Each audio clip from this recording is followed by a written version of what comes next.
Hey guys, hope you're doing well. This is episode 44 of the Rugby Recap. You have myself, Rugby Itch, as well as the Kiwi lads. First of all, man, how you doing? I'm doing pretty well, Tim. Interesting last game of the Super Rugby Pacific round. Of course, a big upset. Force getting themselves their first win. Only one side without a victory this year, and that is the defending champ. So I think the Super Rugby Pacific competition is definitely going to have a few more twists and turns, but I'm excited for it. And I feel like next round is going to be just as entertaining. Yeah, I know it's been very. There's been a few shocks, that's for sure, throughout this season, and it's been just very unpredictable. So it's just one of those where that's obviously good for Super Rugby because again, throughout the previous years, it's been very kind of like I guess predictable. This kind of in terms of like just saying which team will progress to the playoffs and which team will eventually win it. Obviously, the Crusaders being that team. But no, it's been good, and obviously throughout this round within round five, we saw most teams. I think most of the teams that won, I think is what we predicted. Only a few that we got wrong, but again, obviously, before we get into this, make sure obviously to like the video, guys, subscribe to our channel, make sure to obviously check out our respective channels, and yeah, leave a like, of course. But yeah, I guess in terms of the first game that happened for this week for round five, we had the likes of the Hurricanes versus the Rebels. The Hurricanes just blew past the Rebels in this one, 54 points to 28. I mean, this is I don't think we expected this kind of scoreline because it's one of those where I think we both kind of said the Hurricanes would win, but we thought it'd be a much closer game just because of the lineup that the Hurricanes going to put out there.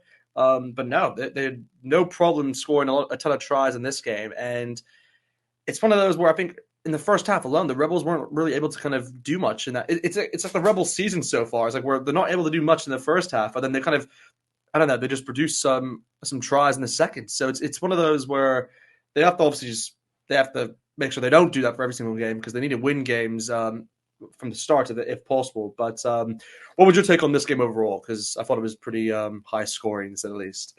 Yeah, well, 54 points for the Hurricanes. At that point, it was the highest score for an individual side, up until, of course, that Brumbies versus Moana Yeah. Pacifica matchup. But even the Rebels, to be defeated in this game, but still scored 28 points, I know that it's not ideal losing, but they still managed to do something in this game. And I feel like that's still a positive for the Rebels compared to some of those score lines that we saw for them last year and also, earlier on in the competition. There were big Yeah. games where they were blown out of the water. This one, they at least got those 28 points. The Hurricanes, their side from the get go just looked like they were ready to go. A lot of these guys may not get a lot of game time throughout the season, so they tried to make the most of it. Harry Godfrey at 15, I thought, did absolutely phenomenally. Aidan Morgan at 10 didn't seem like too bad of an option either, just in case they do need that injury cover. So at least they are scoring a couple early tries. Yeah. I'm going to give you maybe an unpopular opinion, Tim, and I want to hear your thoughts on it. I think that the Hurricanes, they've got a very good chance of winning the Super Rugby Pacific season, Yeah. but Yeah. they also do have a lot of players who get a little bit selfish at times when they're close to the line rather than finding that next pass. So Lisa Ayasi being one of them. Have you I was seen going to that say, man he's definitely the pass key. in recent times? He offloads once he Yeah. knows that he's not going over. Yeah. Josh Morby, he's a little bit the same. He doesn't like to pass that ball, and it actually cost them, I believe, 2 tries Yeah. in their Yeah. game last week because one player didn't get passed to, so then he didn't pass in the next line break. Yeah. And I I have remember. a bad feeling that that could end up costing them in some of these big games. I could be wrong. Maybe it's Yeah. just a part-time thing. They're all trying to prove themselves, of course. Daniel Sinkinson, another player in this game, I thought did get a little bit greedy at times, but overall they got themselves the big win.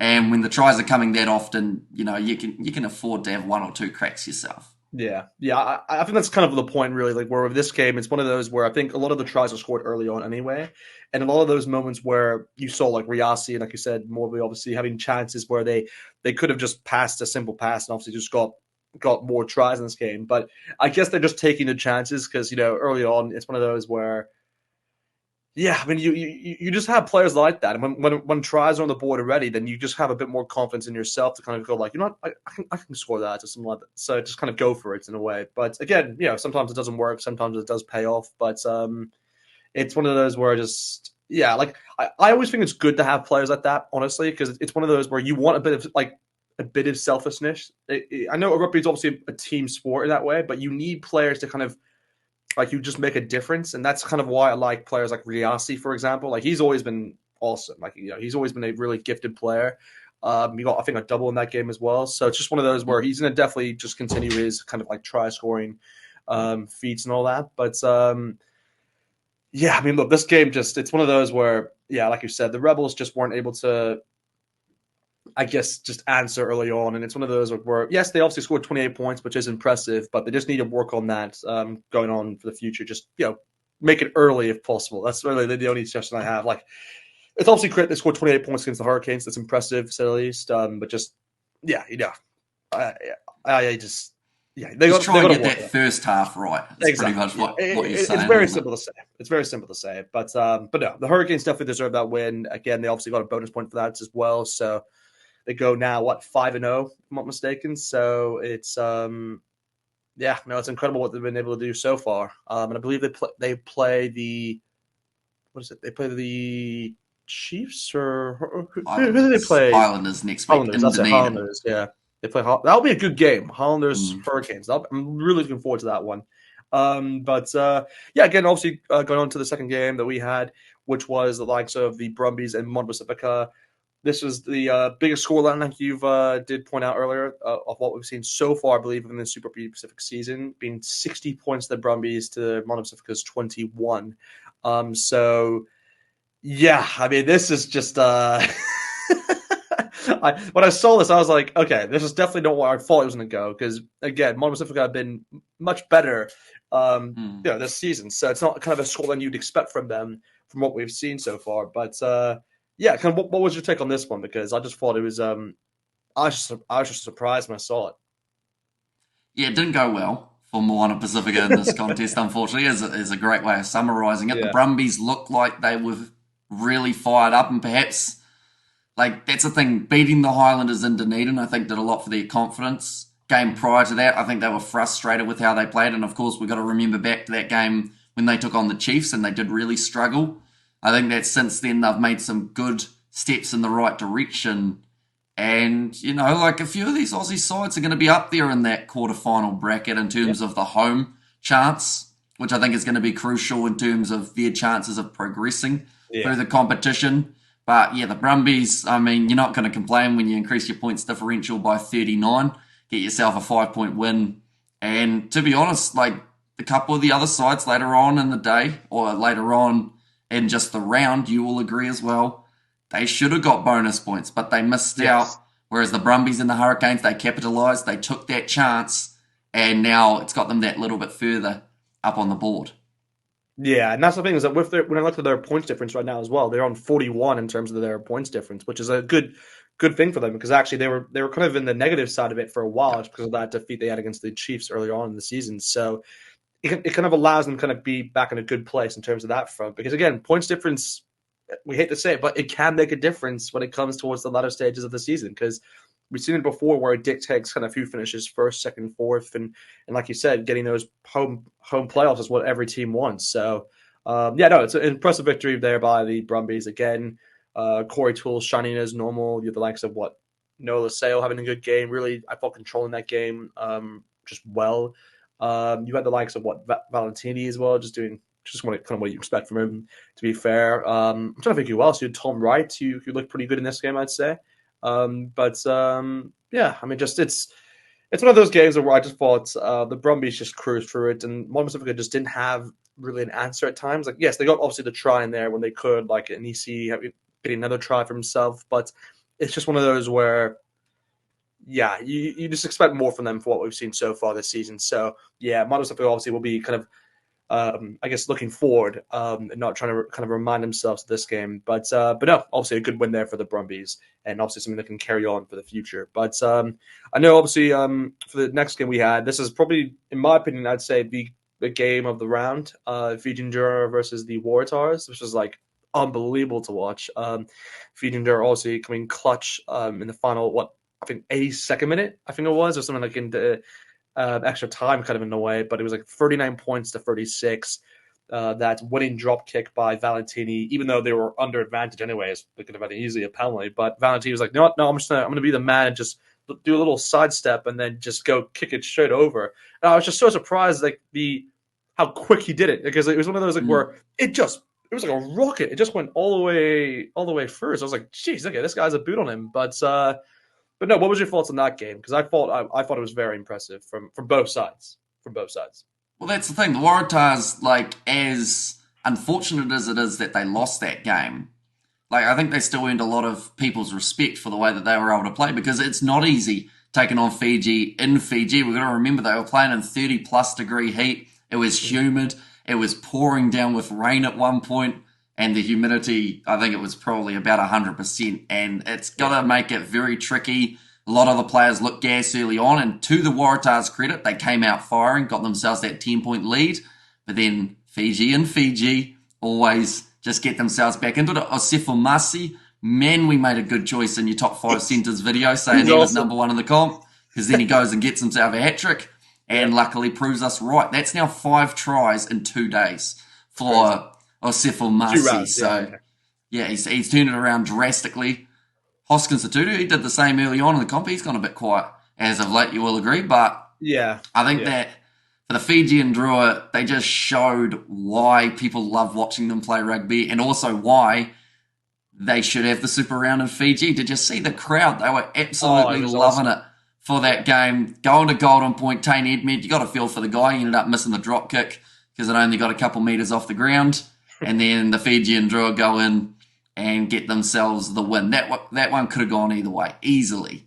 And I feel like the Tars, to be honest, they were almost gifted it at the start of the extra time. Fiji and Drua were making so many mistakes that I was like, this just seems inevitable that the Tars are going to get the job done. But they held on. Fiji doing what they do best, and the Fiji and Drua get themselves the win at home. Yeah, no, I thought it was just a great game overall, because, again, Fiji and Drua were definitely the better team in that first half. I mean, Masi got a hat-trick in the first half of the game, which is, like, impressive to say. And then, from there, you thought they would just kind of continue their dominance going into the second. But no, the Waratahs just flipped the switch, and they kind of just came back into this game and kind of leveled the scoreline to, like, what I think was, like, 33 points, I believe, at the end. And, again, it just came down towards a concisive, like, I guess, moment, you could say, in the game. And the Fijian Drua were very lucky, I'd say, to get that moment, because, like you said beforehand, the Waratahs definitely had the momentum with them, because Ted Edmond, of course, had that opportunity beforehand, but I don't know what happened. Like, if he sliced the kick, or he just didn't kick it with power, because it went underneath the post. So I was like, okay, there's not really like an attempt to really, but still, they had an opportunity, obviously, with that moment there. But again, Fijian Drua obviously come down, win the ball, I think, a few times. I think the Waratahs give away some silly penalties to allow the Fijian Drua to come up the field. And then, from there, of course, Valentini kicks it over and wins the game for them. But did you see, though, when it came to that Golden Point toss, Fiji and Drua almost made the same mistake as the Reds? Exactly. Because Osefo Masi, I believe it was, when he was asked, you've won the coin toss, what do you want to do? And he actually said what way he wanted to go. And the referee was like, no, you get to pick, do you want to receive kickoff or not? So I'm wondering whether or not, had the referee just said, yep, we'll take your word of what way you want to run, then that would have meant that the other team, in this case the Waratahs, would have been able to choose if they got the kickoff or not. And that could have heavily impacted how Golden Point went as well. So it just means that these sides, even though, of course, you don't prepare to go to Golden Point, they need to make sure they know exactly what the plan is if they get there, just so that they can get those points on the board. Because those little things we saw it cost the Reds, it could have quite easily cost the Fiji and Drua, but in the end they get the win. Yeah, I'm just happy that they made the right decision. They learned, obviously, from the Reds' mistake earlier on in the season, and they obviously did the right decision in having the ball. Because, again, no matter what, if you have the ball, you're going to kick it, and they'll probably kick it straight back to you. So it's just it just makes sense in that decision making. But I think the only other moment I can think of this game that kind of I thought was pretty funny after was that I saw in the post-match kind of press conference, the coach of the Fijian Drua was wearing a Chicago Bulls hat, because in the previous meetup that these two sides had back in 2023, when the Waratahs did beat the Fijian Drua, it was like, why is everyone so? I think he said that there was like a comment like, "Why is everyone so surprised we beat the Fijian Drua? It's not like they're the Chicago Bulls or something like that." And that's why he wore the Chicago Bulls hat in the post match. And I was like, I like the guy. Good bad. But No, it's just one of those like where it's look, it's a good win obviously for the FIJIAN DURA. They obviously deserve that, and again they're winning these home games, which is what they have to do. Yeah. It's just more comes down towards the, I guess. Wait, who are they facing next week? Is it Next I'm week trying to they've think. got the Western Force in Yeah, they have another Fiji, home game. Yeah, so so it's that could yeah, be so, interesting though, because now the Force have actually got themselves a win. They got yeah, a bit of momentum, and I mean they're used to playing in Perth, and that's normally pretty warm anyway. So they might be a little bit exactly. more used to the temperature Yep. than we see for the Waratahs. But who Yeah, knows? Who knows what Western Force side's going to pop up, whether they're exactly. going to be able to compete. Yeah, exactly. But yeah, again, obviously the following game we had there was the Chiefs versus the Highlanders. Chiefs obviously winning that game 28 points to 21. I think out of all the games, and this may be obviously people may disagree with me with this because obviously you look at the other score lines, you're like, no, there's no chance you're right in saying this. But I honestly think that first half from the Chiefs was like the most like most dominant display I've seen from one team, like in terms of like just it went everything. I mean, everything went into their favor in that first half. Like they won every ball from the breakdown. Every mistake really was from the Highlanders. They didn't concede. Like literally, like it was like everything went into their favor in that first half. And I was like, geez, this is gonna be a tough break for the Highlanders. Like, you kind of expect a lot more from them going into that game. But again, you have to give credit to the Chiefs because their defense was like unbelievable, where they just stopped them so many times and they made sure, obviously, their line speed was on point as well. They weren't like caught off for any offsides, and I think in that first half as well. So, yeah, they did really well. I mean, I'm actually trying to remember who scored the tries in that first half of the Chiefs. I think it was it Nana Satira? I think who got one. I think there was like who else? Cortez Latimer, I think got one, but that could have been later in the game. I'm not sure. I think it was in the first half, and then Poi Hippie crossed the Hippie, try that's it. Yeah, line. but Rona got the first one. That's. But yeah, look, they were just they were so dominant in that first. I was like, geez, how are the Highlanders going to get back into this game? But no, they kind of they slowly did come back. Obviously, getting that first try through Tabata Nawai. Again, it was one of those like where I thought it was a bit like, did he get it or not? Because they were at the TMO had to look at it, but he actually did put it down. And then yeah, from there, obviously, kind of they were able to kind of spring a comeback in a way and get like 21 points, straight up. But and they even had the opportunity to you could have evened the game out because they got a penalty and they went down the field, but I think unfortunately they had like a forward pass or just it went knock forward or something like that. So obviously the game ended. But yeah, what was your thoughts on that one? Because I thought it was like really a game of two halves, to say the least. Mm. Well, like you said, it was one of the most dominant halves, and then you look at the end score, and they only won by 7. Exactly. So It's crazy. that's now 2 weeks in a row that the Chiefs have cost themselves a winning bonus point. And I know that 2 points doesn't sound like a Yeah. lot, but when we get into those playoff games later on, when it comes down to whether or not they've got a home semi or a final or anything along those lines, that will be when they look back at these couple of games here and go, we could have had that. Yeah. And like fair credit to the Highlanders, they look like they were down and out, but somehow they managed to dig deeper Yeah. and find a way back into the contest. And I think that's a credit to how far they've come in just a short period of time. We know that last year they did struggle quite a bit, but this year seems like they've got a really good foundation in their side.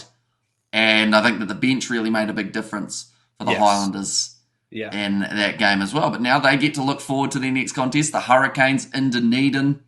It's going to be a good game. The Chiefs, I believe they have got the Crusaders in Yeah. Christchurch. Going to be quite a few games taking Yeah. place in the South Island this weekend. And there's going to be a couple good ones along the way as well. Yeah, that'll be a good round. Obviously, we'll get obviously more into those in terms of our preview. But again, obviously for the next game that we had the likes of the Blues versus the Crusaders, and Blues obviously coming trump in this game to beat them by 26 points to 6. Again, it's one of those where I just want to go to you first on this. Like, what was your thoughts on this game? Because I know my reaction, I can go on forever. So I want to get your thoughts on this first before I go.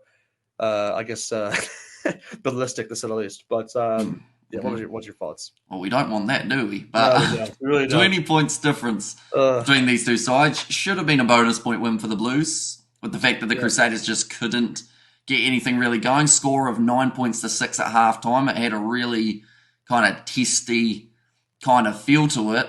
And the rain was probably not helping in terms of the free flowingness of this game. We saw a lot of knock-ons, even just basic ones like Hoskins Atutu picking the ball up off the back of the scrum. Oh, it's gone down. We've got another scrum. And that was after the Punches. Crusaders had just dropped the ball as well.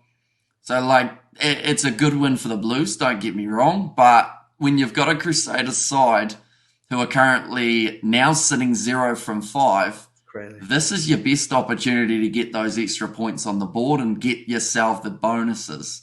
And, like, I know you're going to hear me talk about bonus points a lot throughout the season, but that is because we've seen sides miss out due to the bonus points that they haven't got from past seasons.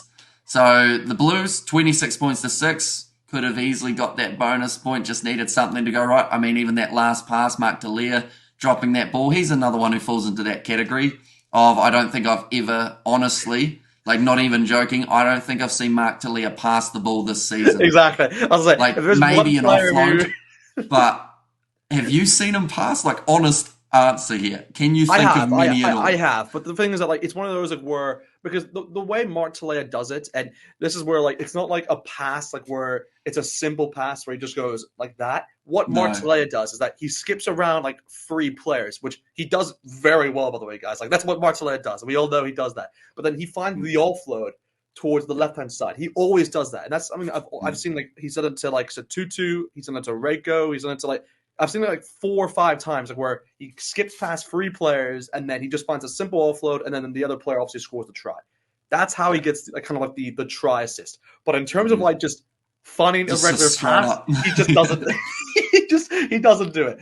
But that's where it's one of those like where you need a player like that, and that's where like that's why he's now started. He's now seen as the 14 for the number 14 for the All Blacks because he has that kind of decision making in his game, like where yes, he can obviously be he can be a bit selfish at times, but also he knows when to find the right pass.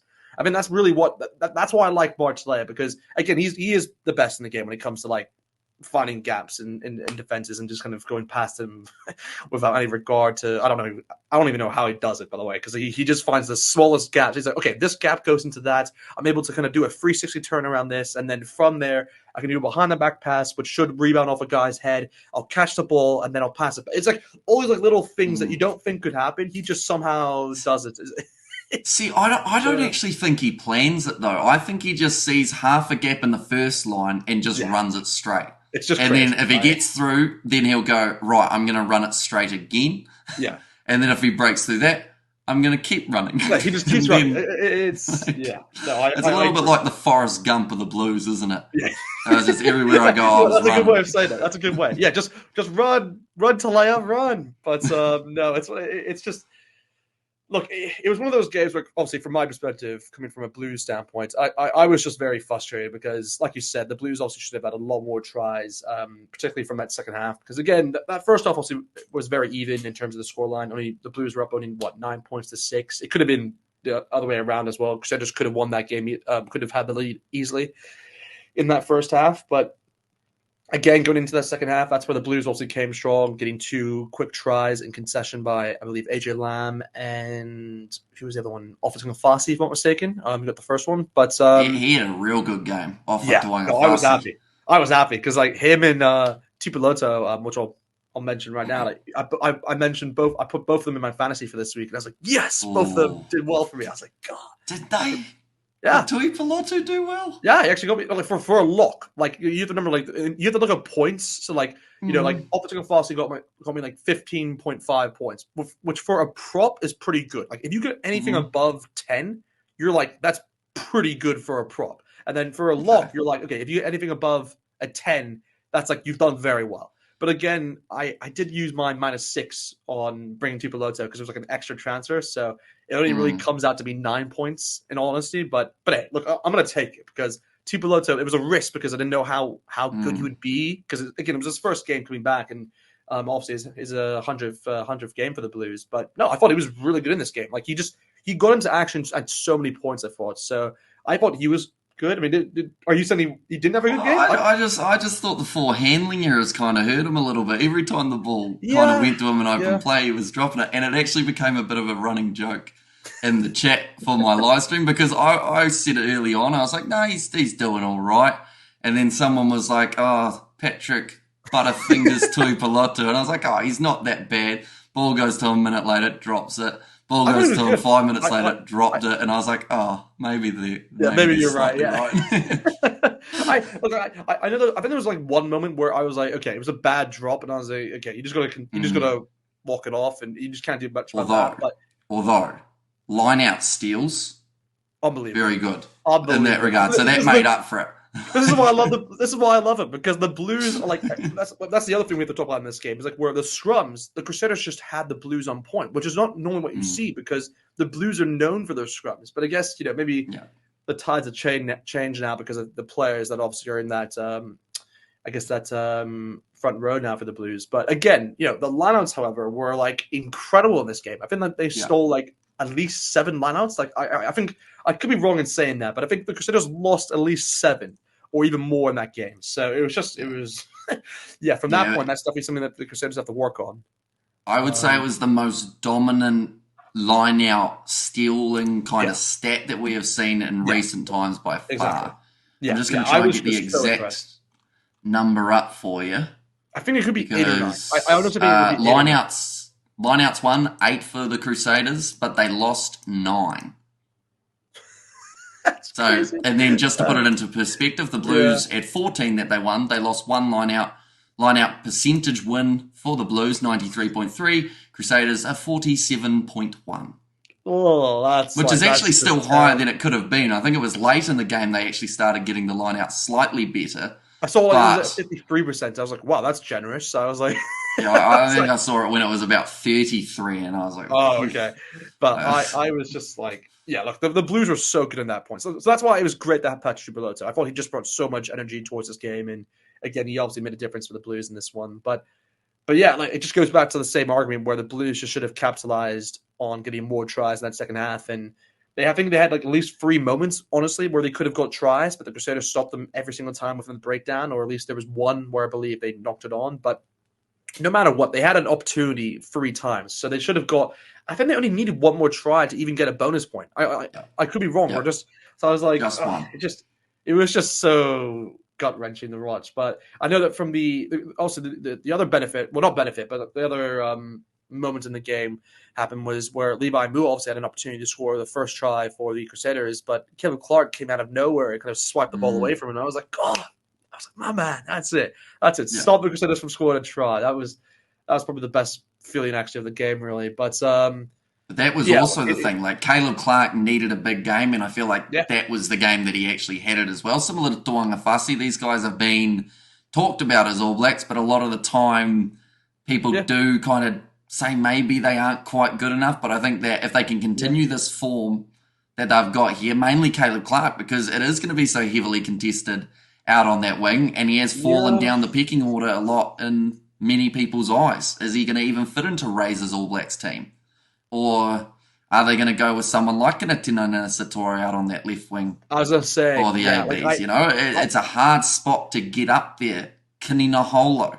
Another option that they could go with at 11. So this is where I want to say, like, from a Blues perspective, obviously I love Caleb Clark and everything he does for the Blues because he is just really like a difference maker in terms of like we don't have a player like him where he can kind of just bulldoze over players and kind of that one moment where he kind of just caught the ball on the left wing, just instead of just like passing it or going down the middle, which most players would do, he's like, no, I'm going to go in that one-on-one situation and I'm going to bulldoze that guy and just find the opening. And that's exactly what he did. I was like, oh, this is awesome. I love this guy. He just finds the gap and then he just sprints and he's like, okay, where's my players? He slows down a bit so to allow the players to come up. It's like there's the intelligence there, which is I love to see. It's just more, but in terms of like, I guess the stats point of view, he obviously isn't there in terms of the stats compared to other wingers in his position. So again, he just has to improve on that front, but honestly, I do believe Caleb Clark, like if he continues having games like this, then yeah, he will definitely be in for a shout for an All Blacks call-up once again. But again,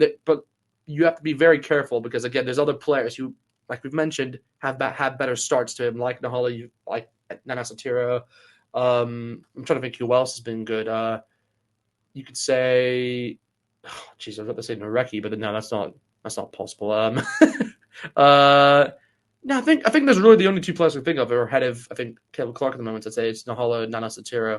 But again, he can easily change that as the season goes on. But Yeah, I'm trying to think who else wasn't good. I mean, Forbes. I thought Corey Forbes was good in this game. Obviously came on Yep. early because of the whole thing with Zarn Sullivan.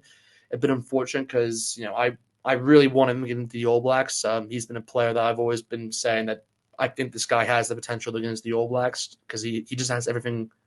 He has every asset of his game. I think is beneficial in terms of how the All Blacks play. Like having a left footer kicker who can kick that from that distance. You don't see that often. So, yeah. But again, I think he's going to be out for a while. There hasn't been any confirmation in terms of how long, but I know he's going to be out, unfortunately. But yeah, no, Forbes very impressive in this game. Obviously made a name for himself in this one.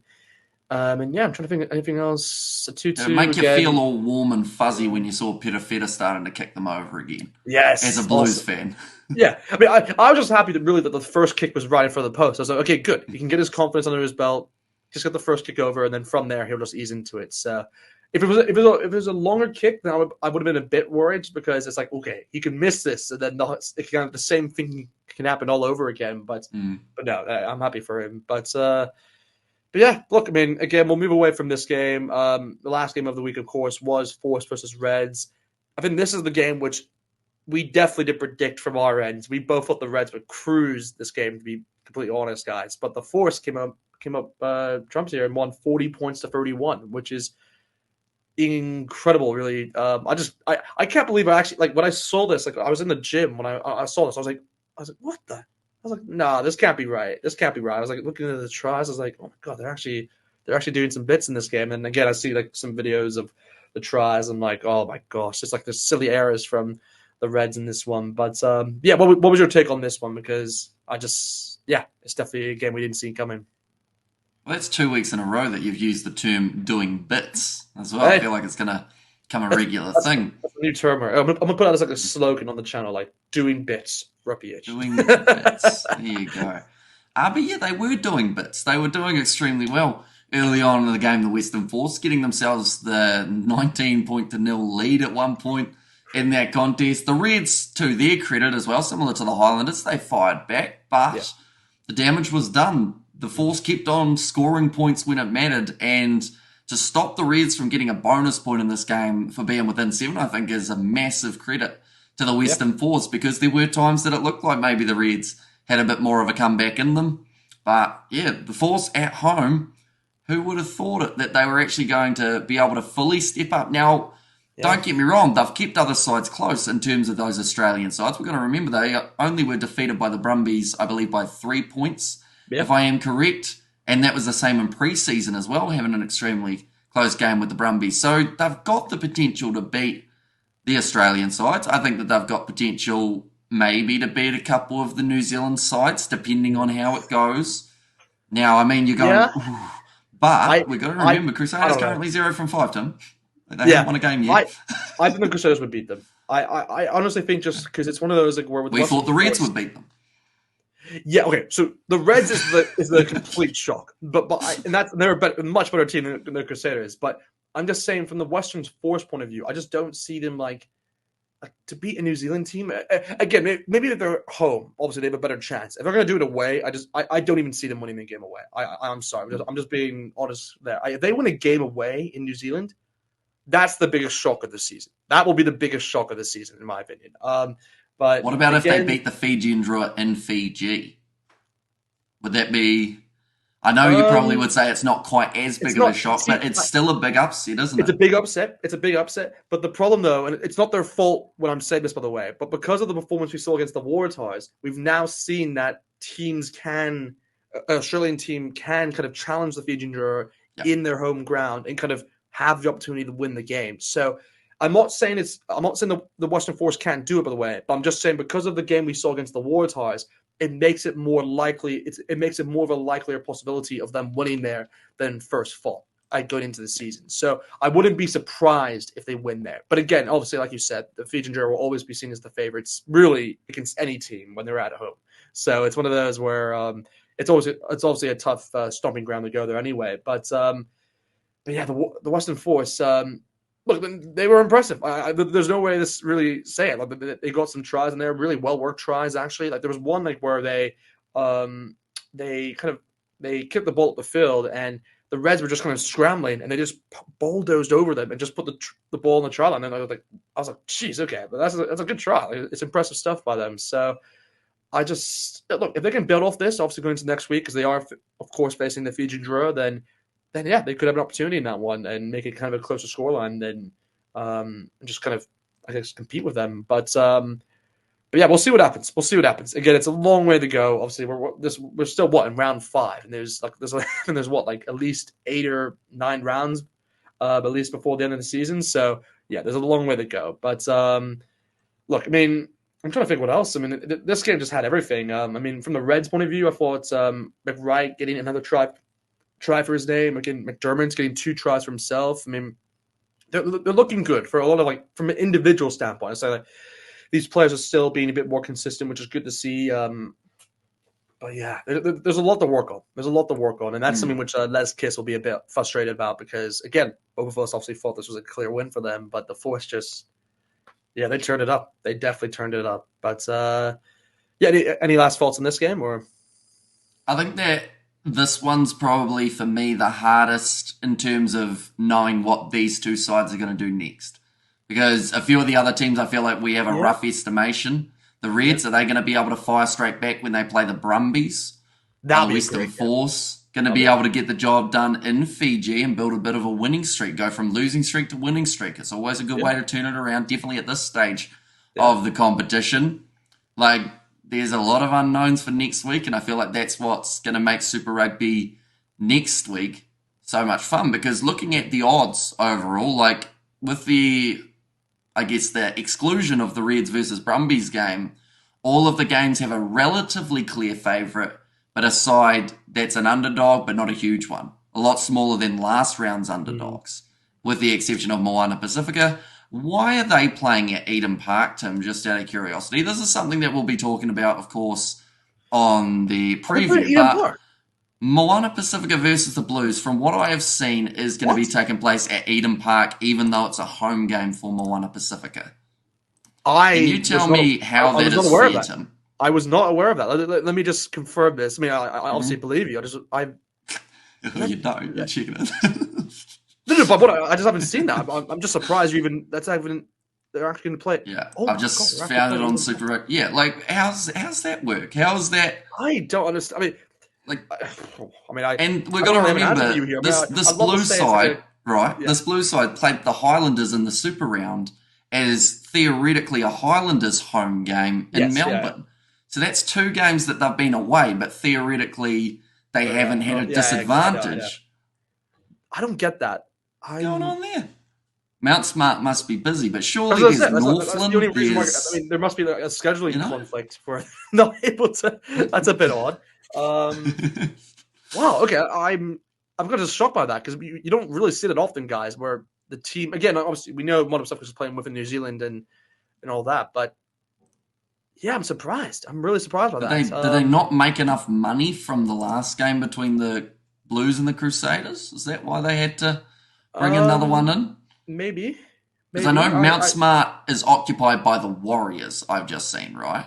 But Northland, you know, there's other stadiums. There's a lot of other locations. I'm just surprised.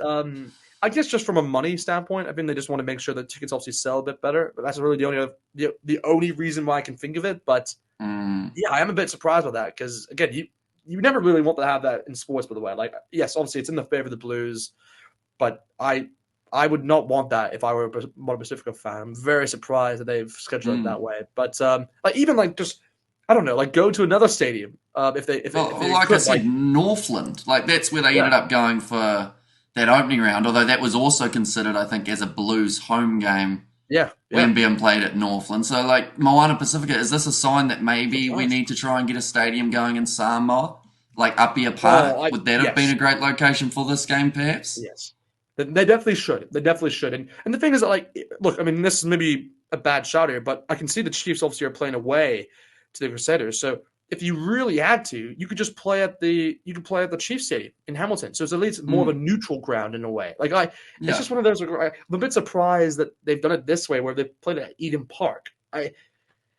again, the only reason because of it is because of the tickets. That's literally the only reason why I can see them playing at this games now. So anyway, we'll discuss that a lot more, obviously, in terms of the preview. But wow, I'm just surprised by that. I did not know that. Did not know that. But anyway, we'll leave it there, guys. Again, like we said, we'll do a preview, which will be out on Thursday, if I'm not mistaken. But yeah, anyway, just hope you guys obviously enjoyed this review we've done here for Super Rugby Pacific Round 5. Obviously, make sure, guys, to like the video, subscribe to our channel, and yeah, we'll see you guys next time.